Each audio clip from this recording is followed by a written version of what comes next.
What's up, Giants fans, Hub watchers, YouTube subscribers, Twitter and Instagram followers? It's Kush back at it again with another Giants update video. Free agency has unofficially began as the legal tampering period has officially began.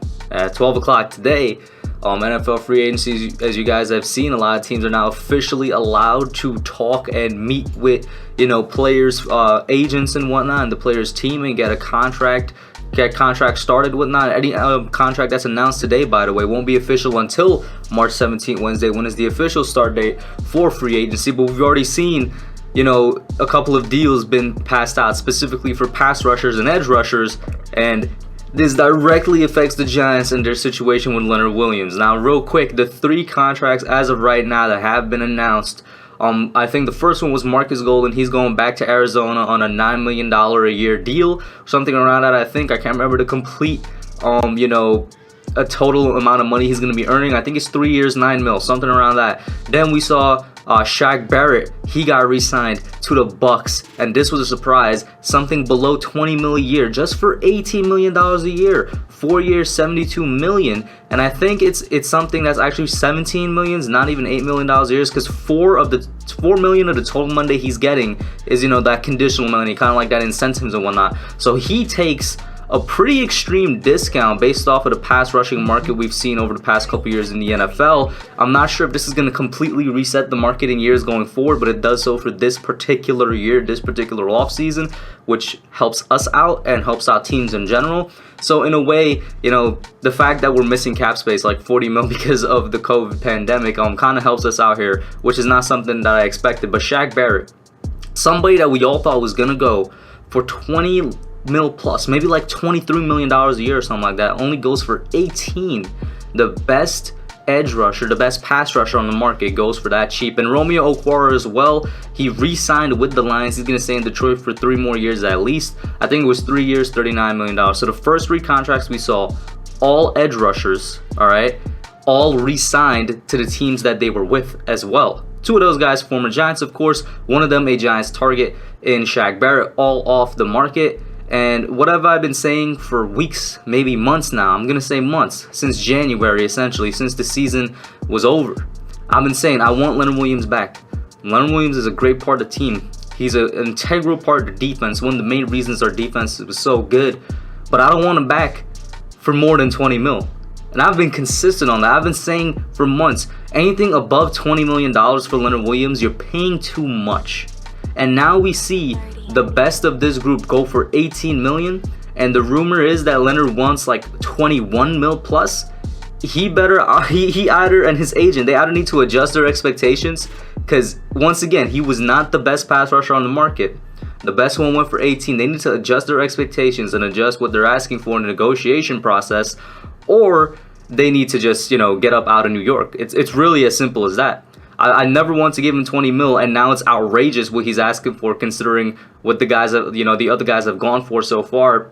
There's no reason the Giants should extend this man to a $20 million a year contract, or $20 million plus a year contract. He's worth around $17 million, and that's something I've said all the way back in January. I'm like, if I were to pay Leonard Williams something, it would be what he's earning on the franchise tag over the course of 4 years. It's recorded, it's up in videos, it's up in streams on the channel. I think that's exactly what his worth, with the franchise tag that he was being paid last year. Just stretch that out over 4 years. That is Leonard Williams' value. It was like $16.5 million, maybe $17 million. $20 million is out of the question. $21 million is out of the question. $25 million, you're out of your mind. You're not worth that. We're not seeing these high contracts currently. And like I said, I hope it sticks around further, in future years, in future off seasons. It might be just for this one, considering that, every single team is lacking that extra bit of cap space. But what we're seeing right now is a reset of the market. We saw it with the running back market as well, when Aaron Jones, I think yesterday it was announced, or was it the day before, he reset the running back market because he was the best one out on the market. That's how the market gets reset. Whenever the best guy at a certain position gets signed, that determines where the other guys are going to sign in terms of money. He signed for just $12 million a year. Before that, the running back market was around 16 mil a year, which was getting a bit high for that position. 12 mil is something nice to see. You know, it's once again good news for us in the fact that Saquon, his contract is going to be coming up within the next offseason, and a lot of Giants fans, including myself, were worrying, wow, are we really about to pay him like $18 million to be a running back for us? It's crazy, but we're seeing this trend starting. It's starting out of necessity because, you know, teams simply don't have the money to pay these guys the money they want to be paid. But it's a nice trend to see, so it helps us out with the Leonard Williams negotiations. I also said with the Leonard Williams situation, considering the tag specifically, there's objectively no bad move that could happen in my opinion. He either plays on the tag, which is still below 20 mil. It's gonna be a bit high because it's 19, but it's still below that 20 mil mark that I'm like vaguely comfortable with. He either plays on that for the 1 year, then he's gone after that. We either rescind it and he just walks, and I'm fine with that because we still get a 3rd round comp pick. And what I've dubbed the Leonard Williams experiment has become a success in my opinion, because what we got from the trade, we gave up a 3rd round to get him. So we get that 3rd round pick back, but we also had the 11.5 sack season out of it. I think that's a win. Yeah, we don't gain as much as some fans would like, but we do get something back, and we technically don't lose anything. Or it's a tag and trade, which right now is looking like one of the best scenarios. Prior to today, prior to Shaq Barret signing, I always thought the tag and trade scenario was the least likely one. Who knows, maybe it's the most likely now. And in a tag and trade scenario, trust me, we're definitely getting more than just a single 3rd round pick. I'm thinking we got a 2nd, maybe even a late 1st, depending on what team we send him to, depending on what team might be a little desperate for pass rushing help and a great run stuffer as well. It just all depends on who we send him to, but we're going to get more than just a 3rd. Because if all we're getting is going to be comparable to just letting him walk, then why would we trade him, you know what I mean? But those are the 3 scenarios right now, because in my opinion, if he still wants that 20 mil plus, the Aaron Down money, as it's been dubbed, which just became a lot less likely that he's even worth that. Like, he was never worth that in the first place, but it becomes a lot less likely that he even gets that, or even, comes close in the ballpark of that money. He's gonna be traded, or he's gonna walk. It's one out of the two. Right now everybody's on Twitter saying rescind the tag, rescind the tag. I'm just like, hey, wait, don't rescind the tag. Maybe we could trade this man. But then another thing that's popped up today, even before the 12 o'clock mark hit and before the free agency unofficially began, is Kenny Golladay. A lot of Giants fans want Kenny Golladay. I mean, I would love Kenny Golladay, and I'll say it right now. If Kenny Golladay signs with the Giants, I'm celebrating just like the rest of y'all. We got our number 1 receiver in free agency, and we got a proven one at that can do the job. I just hope he stays healthy. I'm not going to worry about the contract details today. I'll worry about it tomorrow. But initially, like everybody else, I'll be celebrating. That's getting one of the best wide receivers on the market on your team. And according to Adam Schefter, apparently, he's set to meet with the Giants today, which I don't think is a coincidence at all. Maybe they've already met before, in the quote-unquote illegal tampering that NFL teams always do.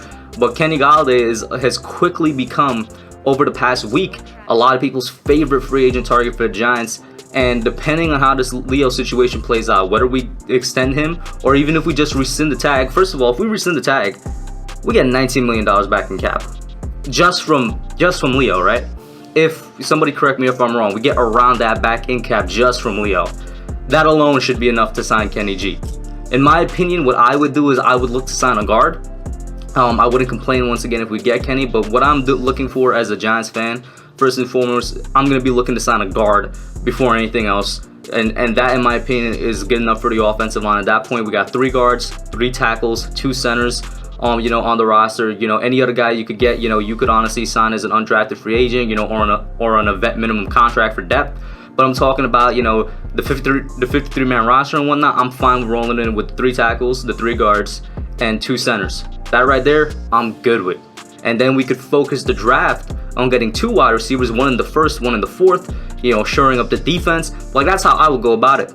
But if we sign Kenny G, I'm celebrating just like the rest of y'all. It's just we don't have the money yet. And what just happened with Shaq Barret and Leo's contract, if he walks, that money immediately becomes available. So we'll see what happens. Put your thoughts down below. Let me know what you all think. Like, share, subscribe. Thanks for watching. Don't forget to like, comment, subscribe, and share. I'll catch y'all in the next one.